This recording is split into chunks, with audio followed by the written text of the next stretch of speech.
What's going on, YouTube? Welcome back to another episode. This is the first episode. So I did record this before.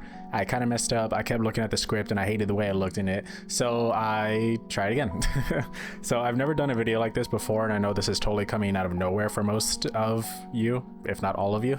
But essentially, I've been wanting to do like cartoon review series, like episode series or episode reviews for a really long time now. Probably like a year now since I was working my last job. I started watching it like through YouTube Premium. It was a factory job, so I just kind of sat there and just listened to a ton of different stories, by Tuner Fictaric, freaking Shady Do-Rags, and a few other people, and I've just been wanting to do it myself. So today I wanted to do King of the Hill. And hopefully I'll put a cool little cinematic or intro cinematic right here. I want to do King of the Hill because I just really love this show, and it kind of means a lot to me. It's not like super deep or anything. It's just that like I really like the show. It kind of reminds me of I don't want to say my own upbringing, but it has like a southern upbringing, and I kind of have a southern upbringing as well. So I want to try that out, and I also just want to talk about it. It's really enjoyable to talk about. It's a show that my mom and I both watched when I was going through high school, like early high school, and it was really fun to talk about, or really fun to watch and kind of bond over it. I do have a script right here. I don't really want to look at it because last time that I recorded this, I was just kind of like talking like this. And I feel like I pride myself on just being able to kind of wing it. What I'm going to be doing, watching the episode with you, and I'm going to be going through some little things that I noticed that other people might not have noticed, because this episode, Life in the Fast Lane Bobby's Saga, it goes over some NASCAR stuff, and well, it kind of glosses over NASCAR stuff, and I really do like NASCAR. There's a monkey out there. There actually is a monkey in our crowd, guys. I used to watch it all the time, and then I've kind of fiddled off with it, but I still watch it from time to time. Like I just watched the race today, which was Las Vegas, October 20th, so 2024, whatever you want to say. I just finished watching that race, and I just kind of want to talk about it and, provide my little insight into it. But without further ado, 3 minutes into the video, this is Jacob. I really do hope you enjoyed the video. Let's get started. Leave a like, comment, and subscribe.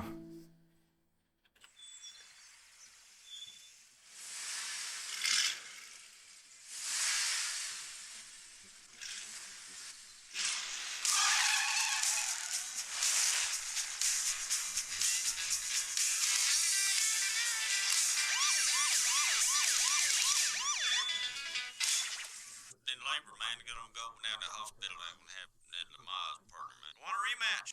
Not here. This is a school zone. This episode starts out with Boomhauer showing up against a stoplight and kind of revving his engine up next to what we learn to be a cop. And they do a little drag race at the stoplight, and eventually the cop loses, Boomhauer wins, but then, the cop shows that he is actually a cop and he pulls him over. But the thing about this is that the cop didn't pull Boomhauer over just for speeding, but he pulled him over because he beat him. So therefore he wants to do a rematch at the NASCAR race that is happening this weekend. So something that is really cool about this is that I think this is just their literary, I want to say like mechanic, to try to get to the men, all four men, Hank, Dale, Bill, and Boomhauer, into NASCAR, into the pit road, onto the track. Because this is a unique way of doing it. I've never heard of this happening personally, but essentially that they're going to be having a race with all the locals in Texas for being able to race or drive the pace car at the next NASCAR race. I don't think this happens. This is one thing that it bothers me, because it's such a interesting way of doing it, because on the one hand, yes, it is a nice way of just getting the men onto the track. However, you really have to know your stuff when you're a pace car driver. Like, you can't just be a guy who knows how to drive a car and be able to race on to or be able to control the entire pack of cars. Like, that's extremely dangerous.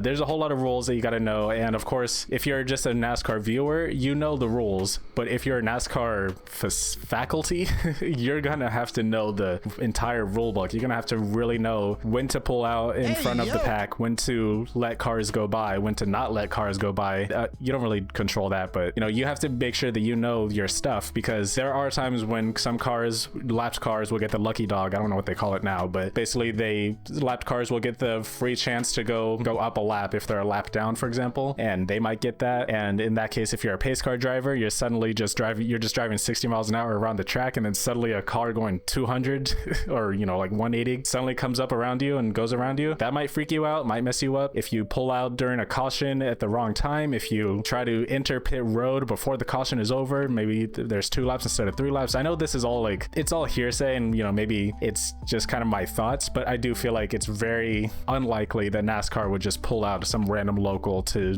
drive the pace car. Maybe sit inside the pace car. I have heard of that a few times, where they have actors or celebrities kind of sit inside the pace car and just do a drive along, and that's only before the race starts, so it's not like in the middle of the race. Yeah, there's a whole lot to it. There was even a time when I think it was Tony Stewart, he had something stuck on his front grill, and he was like tailgating the pace car, and I think that actually really freaked out the pace car driver. But anyways, yeah, it's very weird, but it's an interesting way to bring them in into the racetrack. Maybe I could be a race car driver too.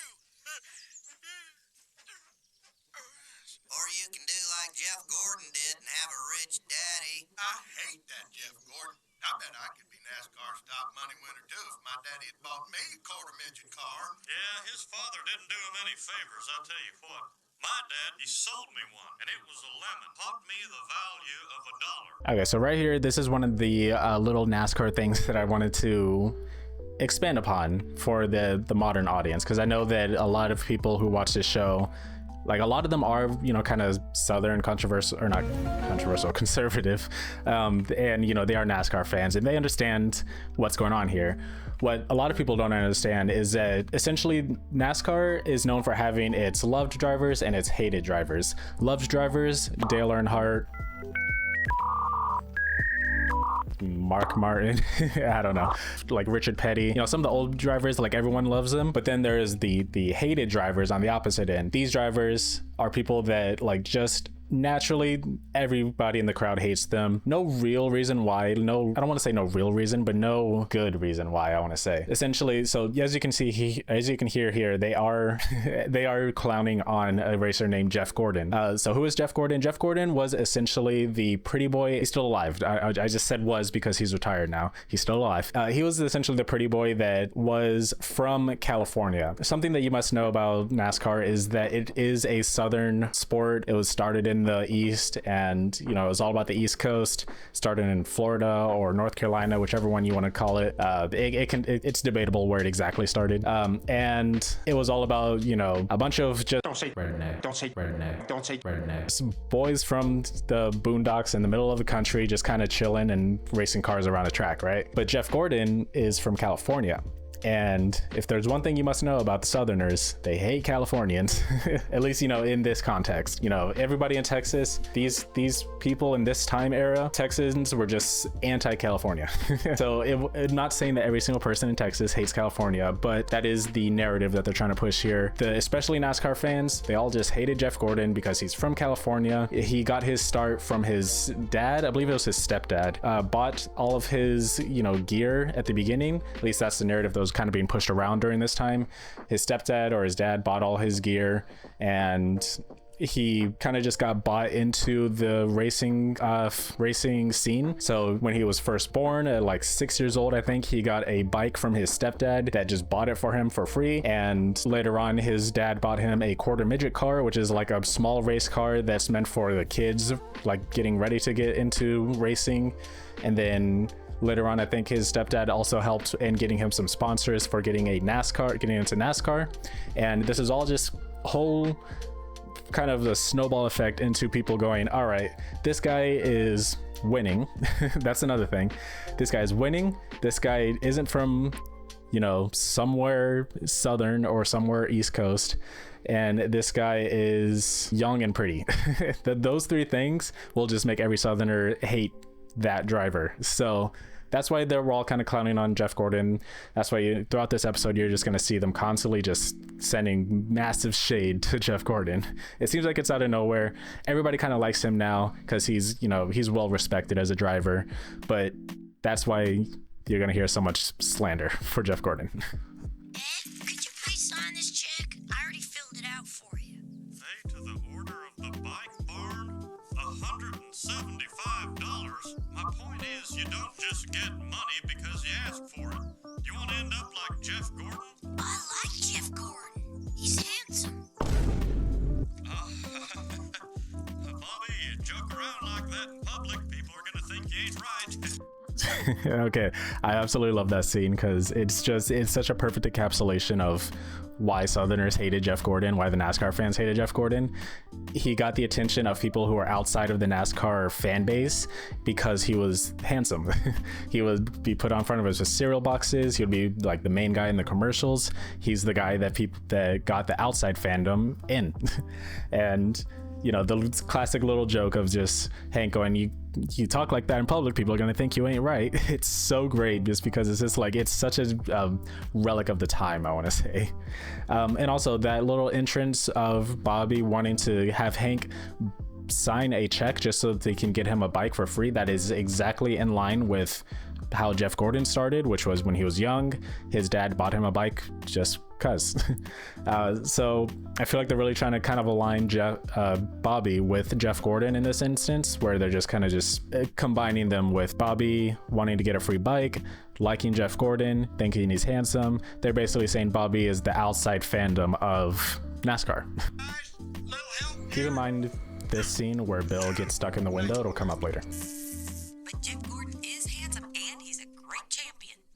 This is one thing that I really wanted to quickly put in here as a side note. I absolutely love that little scene where it just has Peggy like looking at the fly trap and, you know, taking it out and then throwing it away. It's such a nice little detail to make King of the Hill into like this kind of slice of life show where it's just, there's not always a ton of action and, you know, adventures happening. It's just like an average Texan home family being an average family dealing with average, you know, issues like house flies. Like, it's just such a small little detail that they animated and they put in there, and it just makes the whole scene kind of like click together, and it's really nice to enjoy. And that's part of the reason why I like it. It's just like a natural home environment. Bobby has no concept of the value of $1. They say old Buck Strickland started out with nothing but a single dollar bill. Bobby, here's your dollar. Let's see what you can turn it into. So clearly the episode is starting to build into this idea that Bobby doesn't understand the value of $1, and that is especially painted with the beginning where he asks Hank to just sign over $175, and then he thinks his shorts are worth $100. He doesn't understand it, and this makes Hank, you know, wildly upset for some reason. He's only 12 years old, so I don't really understand why he's so upset, but I can see that he's trying to teach Bobby a life lesson by now, and in this sense he gives Bobby $1 because he thinks that he's going to be exactly like Buck Strickland when he was in his 20s probably, and he converted that dollar into $1 million business, maybe $100,000 business, I don't know. And now that leads Bobby to doing this with the dollar. What are you doing, son? Did you use that dollar to start a shoe shine business? What? Bobby! You almost made me drop it. I just say, why the freak does Bobby like hunch over like a goblin in that scene? What is wrong with him? Why does he eat like that? But anyways, yeah, that's what happens. Bobby goes out and buys a burrito and a quesadilla with this dollar that Hank gave him. Can I just say that is insane? As someone who hasn't really been to Taco Bell until I'd say like 2020, like consistently, $1 for a whole burrito and a quesadilla is absolutely mind-boggling to me. But hey, good for him. Good on him. He honestly found a good deal. If you ask me, that's a good way to spend $1. A good lunch. Maybe it's time Bobby got a job. How would you like to go to cooking school? Bobby, someday I'm going to die. And when that happens, Then you can go to cooking school. Okay, I absolutely love that joke. So yeah, basically Hank is super, if you don't know by now, conservative. Men belong to, you know, a certain position, women belong to another position. Clearly men do not belong in the kitchen according to Hank. And Bobby, even though, you know, he's the new generation, he is kind of trying to embody like, hey, boys can do whatever girls can do whatever boys can do, all that, yada yada yada. Anyways, while Bobby is absolutely mind gobbling down this burrito, his parents are talking about potentially getting him a job, or rather Hank is telling Peggy that he's going to get a job. And this is so insane to me. He is 12 years old. Even I couldn't imagine doing any kind of work at 12 years old, or even having any kind of work ethic at 12 years old. That's what Hank believes in. So as you can see here, he is really pushing for Bobby to get a job so that he can learn the value of $1 and learn, you know, the value of work ethic and all that kind of nonsense. So that leads to Hank bringing Bobby to the NASCAR track to show him a little bit of good work ethic and see what kind of goes on there. See if he can, you know, learn a little something from someone. Boomhauer wins, he'll have the honor of driving on the same track as Dale Earnhardt. Or, as you'd look at it, with Jeff Gordon. Jeff Gordon's a race car driver too? I thought he was just a cereal box mod. Okay, so yeah, this is a quick little introduction to get the boys on the track. And as you can see here, it's Hank trying to show Bobby the loveliness of a pace car. Bobby just sees the loveliness of the golden rope. Hank explains to Bobby what a pace car is, what the point of it is, and explains that Boomhauer is going to race it because, or if he wins the race, then he gets to drive in it during the night. Nice hustle, son. I can rest when I'm dead, sir. Maybe someday you can land a job like this. Why not today? Hank gets run up on by a little concession boy, and he is offering him the soda and snacks and, you know, the usual concession stuff that is usually at a concession stand. This is the introduction of the idea of working for Bobby. So essentially something that a very young boy could do that they don't really have to worry about labor laws, I guess. And this introduces this young boy introduces Bobby and Hank to his boss, Mr. Jimmy Witchard. Well, if you work for Jimmy, you're gonna work hard. People up there are hot and dry. They want something cold and wet. You do your job, you make money, but you work hard. Because that's the way you work if you want to work for Jimmy. You're saying you'll teach my boy the value of $1. If you work for Jimmy, you're gonna work hard. You make money. The people are hot and dry. That sounds just fine. So yeah, Jimmy Witchard is obviously crazy and insane. I can't believe that, like, Hank was, of all people, Hank is able to look at this guy and think, yeah, this is good. This is someone that I want to leave my 12-year-old son with for 12 hours a day.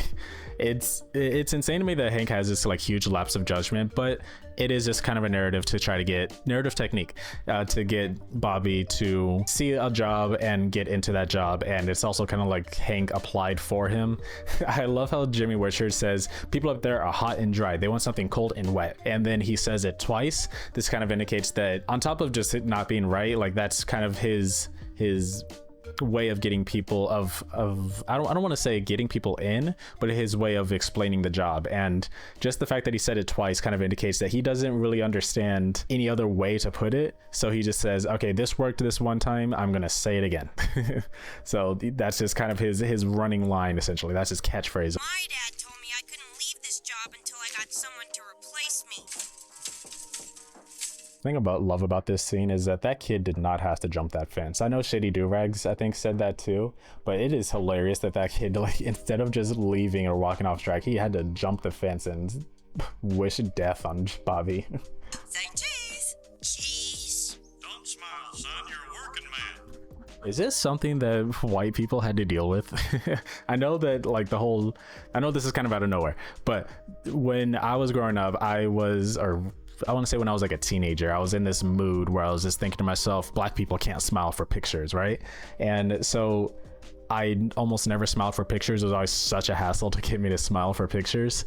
And it was mainly because of Family Guy. I got no idea how to be black. You know, except for not smiling when I get my picture taken. And probably like some other MLK photos of just, you know, standing strong and just like whenever you're taking a picture. And seeing Hank say that to Bobby, it's just like, is it a working man thing? Is it a man thing to not smile for pictures? Honestly, I'm curious, because I thought that was just a thing that I was being stupid for. Don't come a knocking, 'cause these trucks are rolling. Okay, so something really cool about this episode that I really like that I think kind of gets glossed over by a lot of people who review King of the Hill. Don't get me wrong, I'm not throwing shade, I'm serious. It's just cool to see. So as you can see here in this frame, they are actually racing the trucks. So the thing about NASCAR is that they usually do 3 races on a weekend. So they will do 3 different series. They'll do the truck series, they'll do whatever the secondary series is. It's a different sponsor every time, like Bush, Nationwide, something else, and then they do the cup race. They have the truck races, which is usually kind of a mix of the A series, the main series, as well as some new people who are just trying to break into NASCAR. The secondary series, which is just mostly people who are trying to break into the official cup series, but occasionally you'll see people from the cup series racing in the secondary series. And then the cup series, which is where all the big names are. That's where Jeff Gordon would race, Dale Earnhardt, you know, those kind of people, the big names.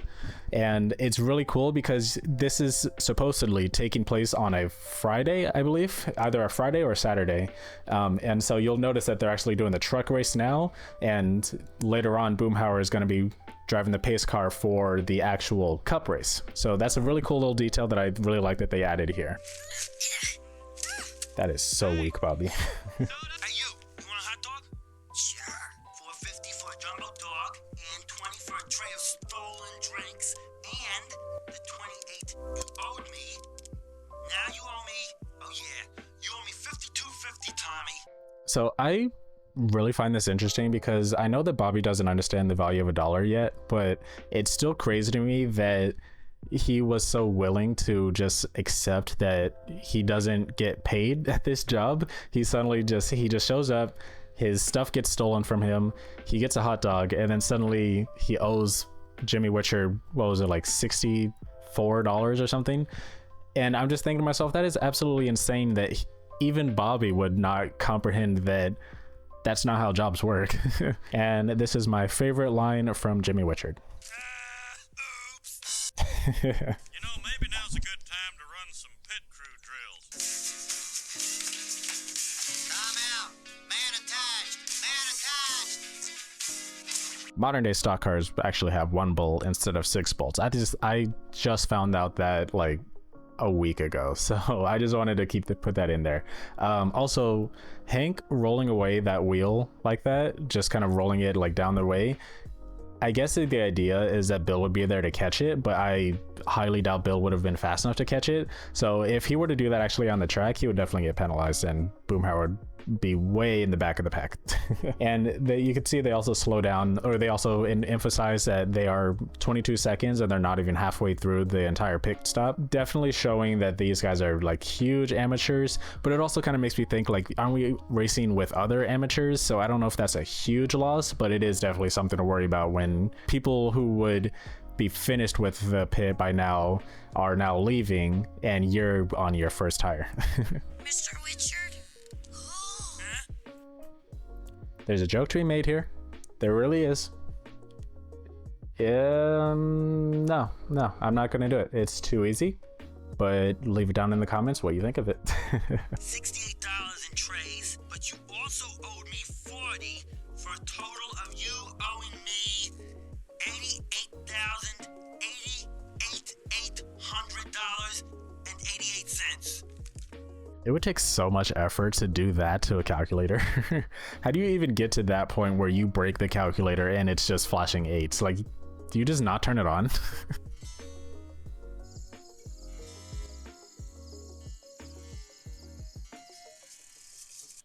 That is one thing that I don't think King of the Hill has ever done before, but I really wish more shows would do it more often. They play the transition sound of, you know, the guitar strumming and, you know, a little bit of music playing and a little bit of, you know, just the slight transition.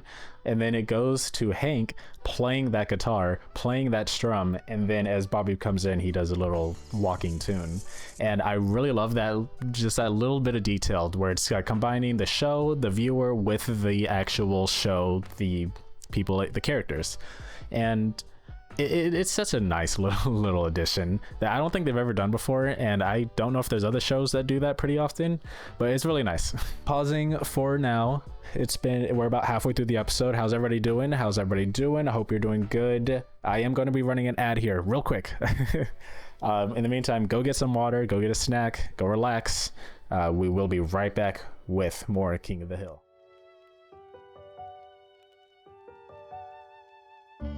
And we're back with more King of the Hill. Dad, I want to quit. What? Quit? So here, Hank feels like he's finally trying to connect to Bobby. I guess so far we're only in season 2, but we are kind of given this idea that Hank is really struggling to connect with Bobby. So when Bobby comes home tired from a job, he thinks, all right, but my son is fully matured and grown, so now instead of Bobby, his name is Bob. And he gives him a root beer instead of a beer, and he's just like, yeah, now you're one of the men, you can say yup now too. But Bobby, obviously being a kid, first day of like the worst day of his life, he's just like, I kind of want to quit, and here are the reasons why. It's hot, and the tray is heavy, and my boss is really mean, and he calls me Tommy, and he watches TV and a hot dog, and I think he might be a moron. And this is one thing that I really do agree on with Bobby, in the sense that he is complaining, but he's complaining about kind of natural things that would be part of a, you know, blue collar job. But the issue is that he doesn't complain about what the actual issue is, which is that Jimmy Witchard is actually insane. He's not a moron, he's insane. He doesn't understand the idea that when someone works, they work for money, even though that was part of his main motto. But he does understand that he deserves money, so he charges his employees for the work that they've done. So I feel like if Bobby had even mentioned that, even briefly, even somewhat, then Hank would totally be on his side. But you know, it's understandable. Bobby is a kid, and he just went through a terrible day, so it's understandable that he would not say that part, and instead just kind of shorten it and summarize it all down into, I think he's a moron. That's acting like a baby. But you're there to work and not play. And if you don't understand that, well, son, maybe you're the moron. What the heck, Hank? This is so bad. I don't know why Hank would react like this. This is literally just, you're throwing shade on your son, and you're like making him feel bad, and you're insulting him. And I know all of that is just the same thing as saying you're throwing shade on your son, but you are throwing so much shade on your son. What the heck? He called him a moron. He called him a baby. He said you're there to work and not play. That's why it's called work and not play. And it's just like, come on, dude. Like, see a little bit of empathy in it. Maybe, hey, I know work is hard, but it gets better. Maybe you could say you get used to it, or maybe you could say that you'll start getting into the groove of things, and maybe you can start understanding when to take a break, or maybe you could do something to keep yourself cooled down or something, or maybe it's just 3 days. That would be good. I can't imagine they would race more often, because, you know, NASCAR, they change every week, so this would only have to be a 3-day job, except for the occasional like local races. So a whole lot could have been said here, but instead Hank just goes, you're a baby and you're a moron. Good salesman always says yes to the boss. This is that thing about me giving 110%, right? If you weren't my son, I'd hug you. This is something that I'm not going to get extremely into, because I'm not really qualified for it. I'm just a guy on YouTube who quit like 50 jobs and opened up his own business. So I can't really relate to the idea of giving a can-do attitude at your job. I have done it before, and you know, I've given 110% before, and what it got me was being 110% tired. And it's just like, it's not worth it. I don't want to say that it's not worth it, especially if you absolutely need the job, but I feel like giving that 110%, being the yes man, it's not healthy in the long run for it moving on into the job, you know, like moving on into the job market, moving on up, you know, to the sky, all that good stuff. I don't agree with it entirely. Do what you're told to do, and then go home and get paid. That's it. You don't have to do all of this like crazy nonsense like what Bobby is about to do. I'm giving 110%. I'm the boss. You work for me. How would you want to be my go-to guy? That's me. I will say that I could totally understand Bobby's joy in this part. You know, the idea of your dad just gave you a pep talk. Now you're doing that pep talk at the actual employment, and you're kind of enjoying it. You're happy. You have all this energy. You have this motivation. And then when you're talking to your boss is happy about it, and your boss is, you know, giving you praise and all that kind of stuff. So it's understandable that on his first day back, he is happy. He's, you know, excited, and he comes back to Hank and he goes saying, I'm now the boss's can-do guy or go-to guy. And it's really nice at the beginning, very much the what's it called, the honeymoon phase where he's just happy, but that quickly dwindles. Okay, so something really quick here that I noticed I didn't notice before is that this is, the announcer states that this is the Classic 100, so that indicates that this is either going to be a 100-lap race or a 100-mile race. I don't think it's 100 miles. This is taking place at Texas Motor Speedway, and it was 100 laps, and that would indicate that this is going to be a 66-lap race, or about a 67-lap race. So I'm thinking it might be 100 miles. If not, then it's just going to be 100 laps. I don't think 100 laps would be doable, especially in just like the normal stock cars that people have at home. It is possible, but with a bunch of locals that are just kind of, you know, with actual their own home cars, I don't think that's possible. So I'm going to assume that this is going to be a 100-mile race, about 66 laps around Texas Motor Speedway. Bobby, continuing to be the Jimmy Witcher's go-to guy, is doing very dangerous activities, and this just kind of like is starting to build up where Bobby is just willing to do whatever to make Jimmy Witcher happy, because in turn it'll make Hank happy, and in turn that'll be happy life for him, according to Hank. Something really funny that I just now noticed just now. So the yellow car that they're racing against, that Boomhauer is racing against, is actually the cop car that Boomhauer was initially caught by at the beginning, and his license plate says entrap or entrapment. And it's just funny that a cop car would have a license plate that says entrapment after entrapping Boomhauer like that. Can we bring him in? His windows look pretty dirty. Dale, here's a bucket of sand. Hold it with both hands. Okay, so here's something that really kind of bothers me. So first off, there's not a lot of depth being shown in this episode. So essentially they're showing that Hank is holding out the sign to signal Boomhauer to come in, but Hank is apparently right up against like the inner of, or the outer pit wall. So I didn't even know that there's a pit wall on the outside of Texas Motor Speedway. I don't think that's a thing. Usually it's just a grass field and then the road because of crashes. But this is 1998, before the big deadly crash of 2001. So maybe this was something that they had back then.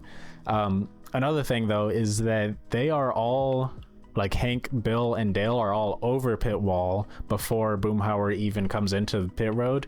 And if 1998 is any indication, like I know it's been about 15 years since, you know, what I remember, but you're not allowed to be over pit road or over pit wall until your car like comes to a complete stop inside of your pit stop, your pit stall. So if they were all over the wall like that, first off, that's extremely dangerous that they just stop. He just stops like in the middle of the road like that.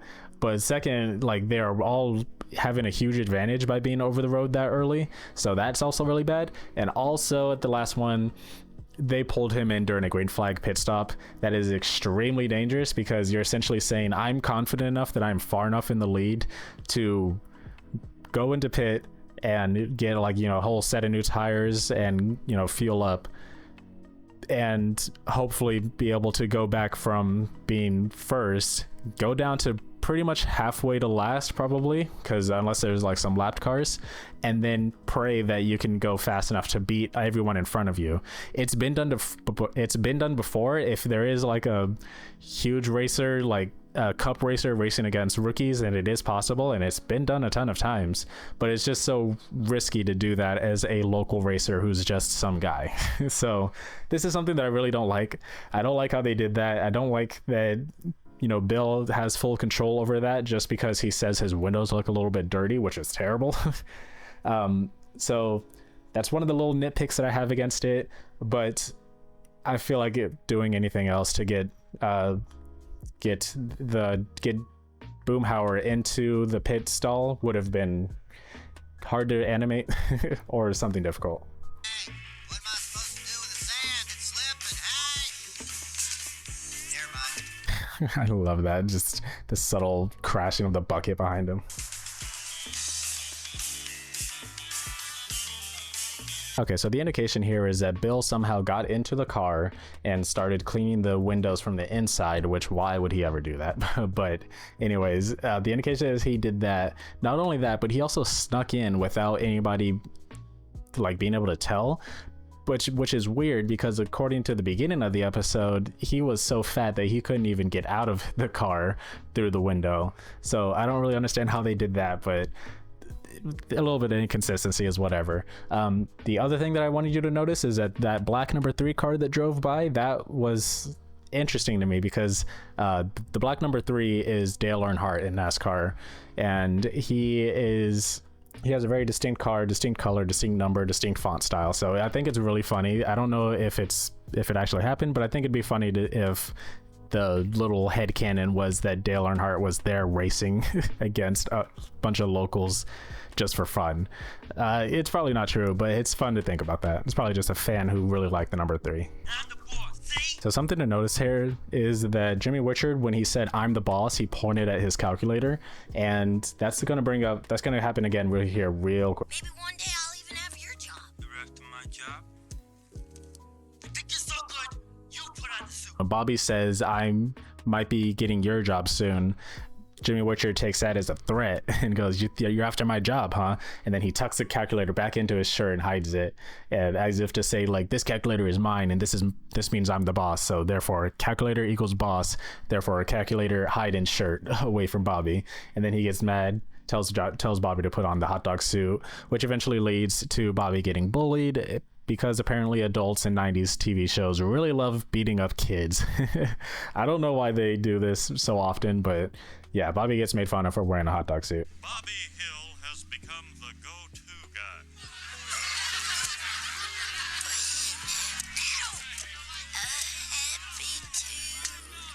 Just noting here that Boomhauer did actually ended up getting 3rd in that race, so therefore he is not the winner, and that green flag pit stop really killed him. I'm just saying. Find what your niche is.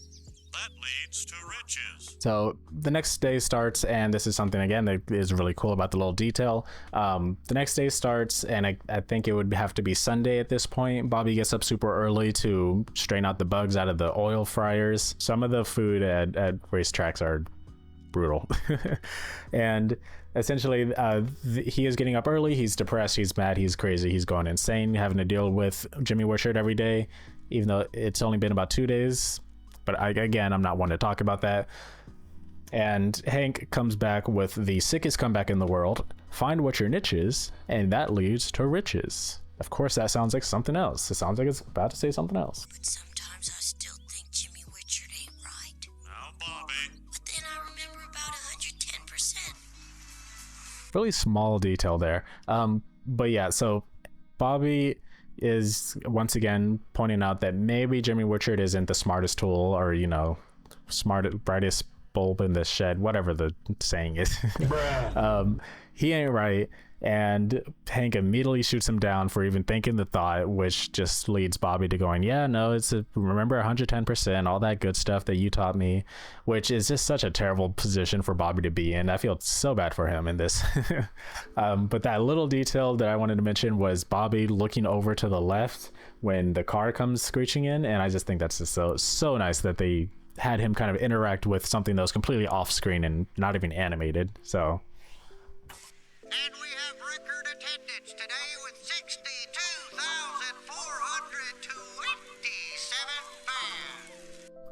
And yeah, so this is Sunday. This is actual race day. They announced it with the huge amount of fans, and it's really nice because that indicates that this is the cup race. This is the final race. This is the race with all the big names here, and that leads to Jimmy, really needing Bobby to step it up and, really be the go-to guy at this point. And again, that's a really small detail that I really like, that they just add in that this is Sunday, this is the cup race, So the past 3 days have already happened. We had the truck race, we had the little local race, and now we're having this race. I forgot to say that since the previous kid quit, he didn't actually change his name on the roster, so that's why he keeps calling him Tommy instead of Bobby, because he's trade 27, Tommy. Hey, look, it's Dale Earnhardt, and he's coming this way.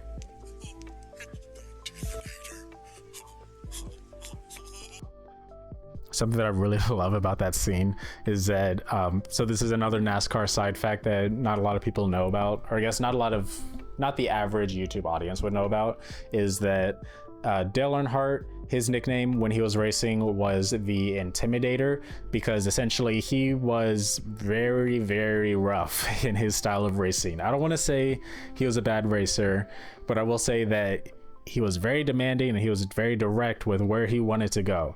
So if there was 2 cars in front of him and there was an inch gap in the middle of the 2 of them, he would push his way through that 1 inch gap. And I don't want to say it was fair racing, but he was definitely racing. He was definitely driving a car fast to get in front of people. Dale Earnhardt was in your rearview mirror. You knew that you were probably better off just getting out of the way, or else you might get pushed into the wall.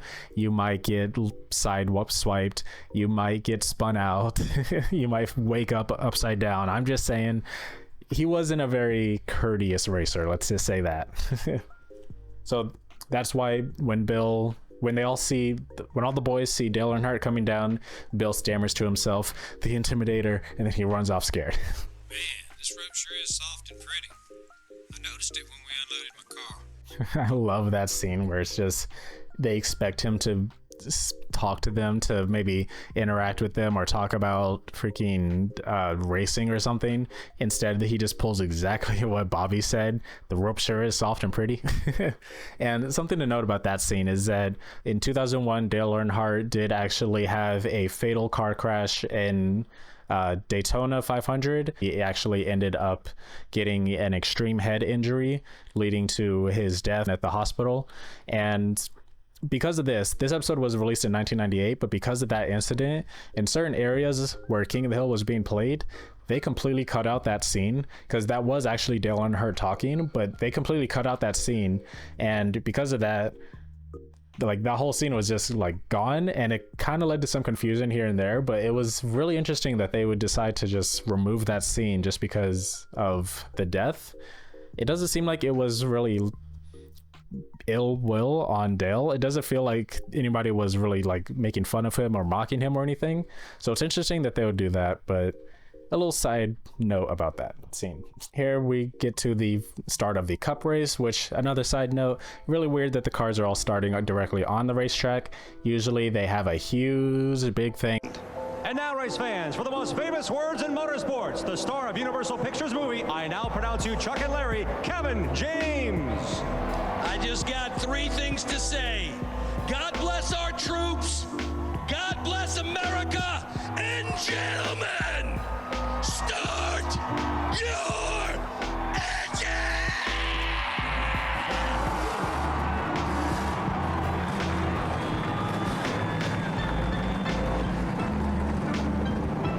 Where they actually start out in the pit stalls, or not really in the pit stalls, but in pit road. The pace car starts up there, and then they have the whole little huge announcement where it's some guy, usually a celebrity, sometimes it's just some guy saying, "Gentlemen, start your engines," and then boo, and then everybody goes crazy. So it ends up finding out that the cop who pulled Boomhauer over in the beginning is actually the one who won the race, and therefore he is the first person to drive the pace car, making Boomhauer upset. Okay, we wave the sign around and Jeff Gordon sees it then. He comes up to us in the stands and is so taken by our charms that he asks one of us to marry him. Well, honey, it probably won't be me. I have got a ring on my finger. Yeah, and big feet. God dang, Luann, that is cold.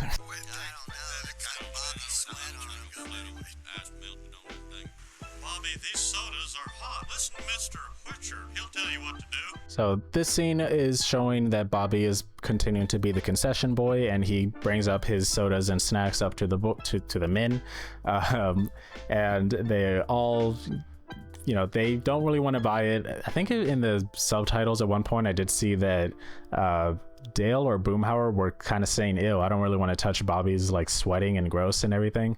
Anyways, Hank buys it, and he says that the sodas are hot and not very cold and not very refreshing or anything. And so he tells him to go listen to Jimmy Witchard. He should know what to do. He's the boss. Go listen to him. And this is once again just Bobby trying to live out his life and trying to, make everybody happy. So he listens to his dad because he knows that his dad is the one that knows best, apparently. And that leads to Dale actually overhearing Hank say, You told Bobby to listen to Jimmy Witchard? He was in my gun club. People say he fried his brain one day just staring at the sun. Of course, he couldn't have been too smart to do that in the first place. It's kind of a chicken egg thing. and somehow this is the only time that Hank begins to think, wow, maybe Jimmy Witchard isn't that good. His son has been complaining about it for the past 3 days, but for some reason Dale mentioning an actual history of Jimmy, that's when he goes, okay, maybe I'm not that good. Maybe I shouldn't have told Bobby to do that. So it's just insane to me that this keeps like plot driven moments, thoughts of Hank where he just doesn't think like Hank for some reason. I need a soda. Yes, Mr. Witchard. Not that way, just run across. They're going too fast. Do it, you monkey boy. I'm the boss of you. Here we can see that Jimmy is thirsty and he sees Bobby across the track actually not across the track, but in pit road, and he wants Bobby to bring him a soda from outside of the track, on the other side of the fence. One little side note that I really hate about this, they would not be able to hear each other at all, like not even whatsoever. I know that they're yelling in here and they're supposed to be kind of like screaming across the track, but there is absolutely no way that they would be able to hear each other. They'd have to be talking through sign language to understand what they're saying, because when I tell you that even if you're like on the top section of the bleachers, if you even like have the cars just sitting still, they just started their engines, and you're trying to talk to the guy next to you, you are not going to hear them. You're going to have to be like this is their ear, you're going to have to be screaming in their ear just to be able to freaking hear them. So the idea that these cars are racing and moving and they're acting like you can actually talk to each other from across the track, that is absolutely insane to me. But narrative technique just to get this next scene to happen.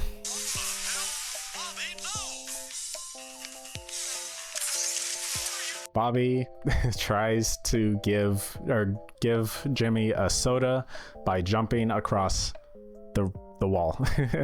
This has got to be the most dangerous thing I've ever seen. He is super lucky that he isn't in a place where cars were like 4 wide. I don't imagine they ever would be on Texas Motor Speedway, but just the thought is insane that there was nobody on the inside during that moment.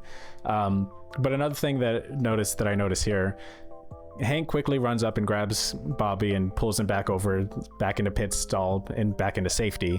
And when he does that, you can see that a couple of sodas actually drop out of Bobby's little tray. And if you've seen NASCAR, you would know that would probably cause a red flag. Like, just being straight up honest, there's some times when they will throw down a caution for a piece of paper on the track, which is understandable, but the fact that there would be 2 sodas on the track just kind of sitting there, that would totally be at least a caution flag, if not a red flag. So it's insane to me that nobody at NASCAR has looked at that and said, okay, gotta get these 2 rednecks off of pit road and get them away from everything, because that is insanely dangerous. I'm gonna cross the track and bring Mr. Witchard a soda. I love that he tries to jump again. That's crazy. Why would you do something like that? I'm giving 110%, Dad. Go to, boy. I want a soda. Hank is confused as to why Bobby would do this, and then he finds out that Bobby was just trying to give 110%, just like Hank's been saying this entire time, even though he's clearly working for a deranged boss. And that's when Hank finds out that it was Jimmy that was trying to persuade him into crossing the track.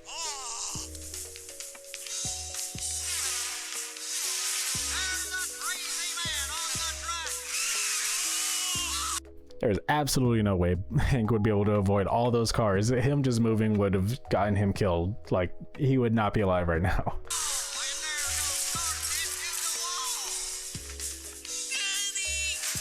Really quiet little detail there, right there. So number 24, the Rainbow Warrior, the rainbow car that just wrecked right there, that was Jeff Gordon. And if you can hear it, I'll replay it again right here. That was Jeff Gordon screaming daddy as he wrecked. Again, just constant Jeff Gordon slander coming from Mike Judge. Constant slander of Jeff Gordon coming from the creators of the show, because just everybody hated Jeff Gordon. Everybody. Even I hated Jeff Gordon, and I didn't even know why. I just know that my dad told me he was bad. This leads to the third wreck, which causes Boomhauer to become a pace car driver, which, good for you, Hank. You really helped your boy out with that one.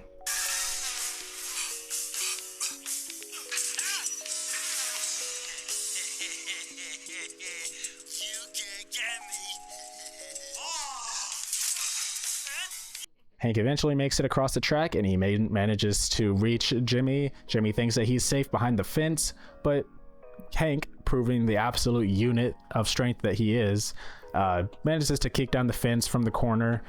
I don't know if that's extreme strength or if that's just him knowing the workarounds of a fence, knowing that it would be easier to break at the corner. I've seen people say that these fences are meant to stop cars. In today's day and age, yes.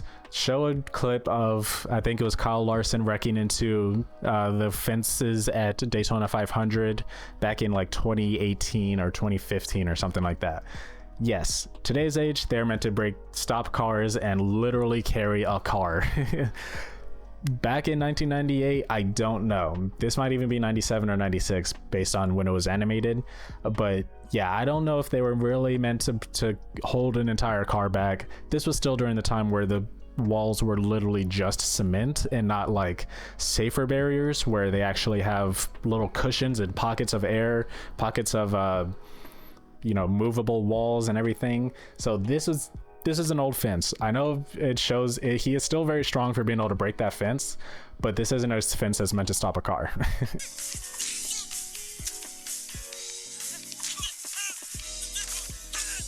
Play that twice. Play that scene twice. That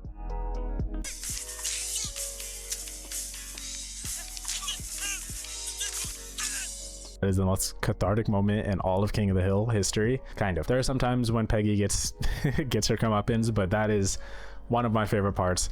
Also, one of the only 2 times in the entire series where Hank Hill actually does kick someone's butt. I should have listened to you when you said how bad that Witchard guy was. I almost died. I'd rather not talk about it. I don't want money. I was happy before when you just bought all the stuff around here and there was no money involved. I tell you what, just buy me a couple of pairs of short pants and we'll call it even. Final scene, nice little ending wrap-up scene.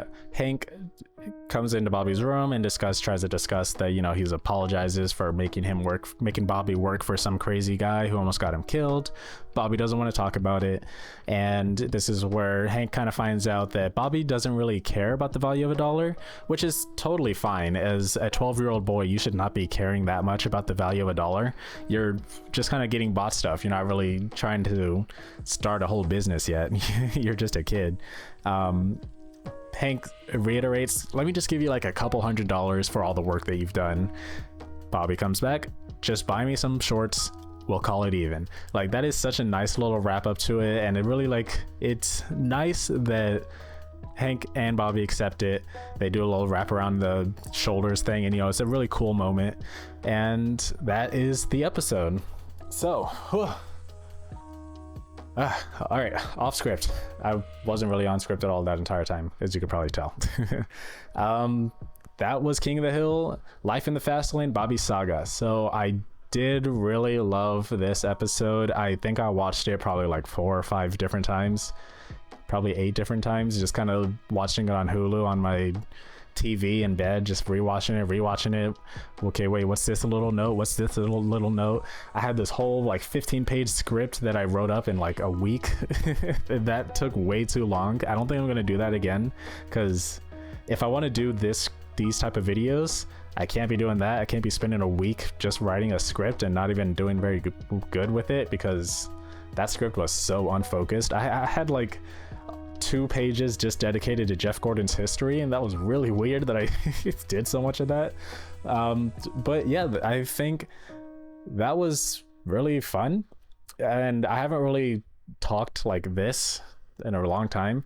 Like, this is kind of what I would do in presentations, where I'll just kind of take a topic and then just kind of wing it and just hope that I can talk a lot about it. And in this case I can, because it's something that I actually care about and I have knowledge about. So let me know what you guys thought about it. I had fun with it. Let me know if you want to see more of it, if there's episodes of King of the Hill that you want to, you know, have more in-depth conversations of or discussions of. And I think I'll be doing more, maybe it'll just depend on how well this video does. And it has been fun. Make sure to check out my Etsy shop, JK 3D Productions. I sell cool little 3D printed things like these. You can't even see that. What am I doing this for? How about this? Can you see this? No. I sell cool little 3D printed things. Here's a little shop preview of it. And let me know what you think about the video. Leave a comment, like, subscribe. This has been Jacob. Hope you have a good rest of your day. I'll see you in the next one. Peace. If I look over and I just wasn't recording that entire time.